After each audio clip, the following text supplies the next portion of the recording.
देखिए, कल पूरे पटना में कर्पूरी राजनीति की गई। देखिए, जिस तरीके से कल 101वीं जयंती पटना के तमाम इलाकों में कर्पूरी जी की मनाई गई, वहीं अब जो है नेता प्रतिपक्ष तेजस्वी यादव का बयान आया है कि इस पर अब राजनीति शुरू की जा रही है। तमाम अति पिछड़ा समाज को जो है अब इसके ऊपर राजनीति खेली जा रही है। इन तमाम मुद्दों पर चर्चा करने के लिए हमारे साथ जनस्वराज के नेता पूर्व एमएलसी रामबली चंद्रवंशी जी हैं, अति पिछड़ा समाज के बड़े नेता हैं। कैसे देखते हैं आप लोग, राजनीति करने लगे अब? देखिए, अति पिछड़ों के सवाल पर श्री तेजस्वी प्रसाद यादव जी को कोई टिप्पणी करने का नैतिक अधिकार नहीं है। जब कर्पूरी जी जीवित थे उसी समय तेजस्वी जी, और तेजस्वी जी के तो उस समय कोई पहचान नहीं थी, उनके पिताजी लालू प्रसाद जी कर्पूरी ठाकुर के विचारों से सहमत नहीं रहते थे। और इसका एक नहीं दर्जनों वाक्य है। एक दफ़ा मंडल कमीशन जब केंद्र में लागू हुआ उस समय लालू प्रसाद जी कर्पूरी जी के दिए हुए आरक्षण को मिलाने का उन्होंने कुत्सित प्रयास किया, असफल प्रयास भी किया था। उसी वजह से नीतीश कुमार अति पिछड़ों के बीच में थोड़ी अपनी पहचान बनाई।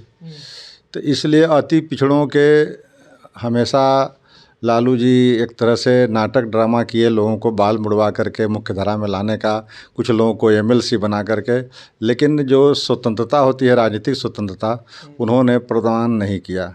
अभी मैं जीता जागता उदाहरण हूँ कि जब मैं 110 जातियों का संपूर्ण अति पिछड़ों की जब मैं आवाज़ बन रहा था, उनकी समस्याओं को उजागर कर रहा था, तो उन्होंने कहा कि दल विरोधी आचरण के लिए हमें दल से निष्कासित कर दिया और सदस्यता से। तो अगर लालू प्रसाद जी या तेजस्वी जी अति पिछड़े के समर्थक होते तो कम से कम हमारे साथ उनकी मीटिंग करनी चाहिए थी और बताना चाहिए था कि जो मैं अभियान चला रहा हूँ तेली तमोली दांगी का, उसमें क्या अनैतिक काम है, क्या दल विरोधी काम है, इसको समझा देते। उल्टे उन्होंने हमें दल से या सदस्यता से निष्कासित करने की पत्र जारी कर दिया। तो इससे उजागर होता है कि अब तेजस्वी जी को इस पर टिप्पणी करने का नैतिक अधिकार नहीं है। तो कहे कि किसी को बोलने का अधिकार था पहले, अब बोलने का अधिकार नहीं था तो लालू जी के पहले भी कर्पूरी जी ने बोलने का अधिकार दिए। कर्पूरी जी से पहले और लोग थे, वो लोग ने दिए कि लालू जी से बोलने का अधिकार पहली बार दिए हैं। कर्पूरी ठाकुर है उस समय के नेता हैं जिस समय आज कर्पूरी ठाकुर को भारत रत्न मिला। कर्पूरी ठाकुर तो राजनीति के धुरी बने रहे, जब तक जीवित रहे, पक्ष में रहे विपक्ष में रहे, राजनीति को प्रभावित करते रहे। लेकिन राजनीति को उन्होंने एक सादगी के तरह, कबीर के जो दोहा है उसकी तरह उन्होंने न कोई घर बनाया, न कोई मकान बनाया, न कोई परिवारवाद किया और न कहीं कोई भ्रष्टाचार किया। तो आज उनके मिसाल तो पूरे भारत में दी जाती है। इसी का परिणाम है कि आज उनको भारत रत्न मिला। इसलिए लालू प्रसाद जी सिर्फ कह दें कि हम सामाजिक न्याय का ढिंढोरा पीटे हैं, लेकिन लालू प्रसाद जी जब राजनीति में आए थे उनके पास कितने बीघे ज़मीन थे, कै कट्ठा ज़मीन था, और आज लालू प्रसाद जी के पास कितने 100 एकड़ ज़मीन है, आज कितने मॉल हाउस और क्या क्या जो होता है वो सब है। तो ये सब का मूल्यांकन करना चाहिए, अपने दामन में उनको झांकना चाहिए, न कि गरीबों के और दूसरे लोगों की चर्चा करनी चाहिए। अच्छा, ये कहा जाता है कि कर्पूरी जी एक बार लालू यादव से कहे थे कि हमें गाड़ी दिया जाए क्योंकि उनको कहीं जाने आने में दिक्कत होती थी। क्या बात सही है कि लालू यादव ने तमाम बातों को खारिज कर दिया? हाँ, ये सब कोई जानता है। ये वाकया ऐसा दर्जनों वाकया है कि कर्पूरी जी ने जब जीप एक बार मांगी तो उन्होंने कह दिया कि मेरे जीप में तेल नहीं है, और वहीं उसी क्षण दूसरे से कहा कि हमको देने का मन नहीं था तो हमको तेल नहीं रहता है जीप में।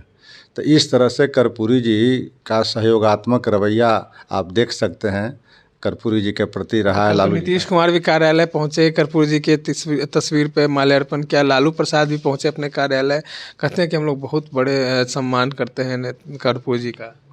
ये लोग दोनों जननायक कर्पूरी ठाकुर के तथाकथित चेले हैं। समाजवाद के नेता भी हैं। नहीं, कर्पूरी ठाकुर जी जो थे उनका कद बहुत बड़ा था और उन्हीं के चेलों के रूप में लोगों ने आज तक अपने को स्थापित किया। लेकिन कर्पूरी ठाकुर के अधूरे जो सपने थे उस सपने को इन लोगों ने साकार नहीं किया। इन दोनों भाइयों को, छोटे भाई या बड़े भाई जो तथाकथित चेला कहते हैं कर्पूरी जी के, उन लोगों की सरकारें रही यहाँ लगभग 34 साल, और अब चुनाव आते आते तक 35 साल हो जाएंगे। 35 वर्षों में जो कर्पूरी के लोगों को कुचला गया, जो कर्पूरी के सपनों को किया गया, बर्बाद किया गया, उससे समझ सकता है अब बिहार के सभी लोग कि ये लोग ने क्या किया है। चलिए देखिए, आपने सुना तमाम बातों को, किस तरीके से सम्मान मिला अति पिछड़ों का लालू प्रसाद यादव, और जिस तरीके से नीतीश कुमार कहते हैं कि हमने कर्पूरी जी का सम्मान किया है, तो क्या कुछ सम्मान मिला है, तो आपने सुना। इस तरह के तमाम अपडेट्स के लिए बने रहे इनसाइडर लाइव के साथ। पटना से मैं निखिल।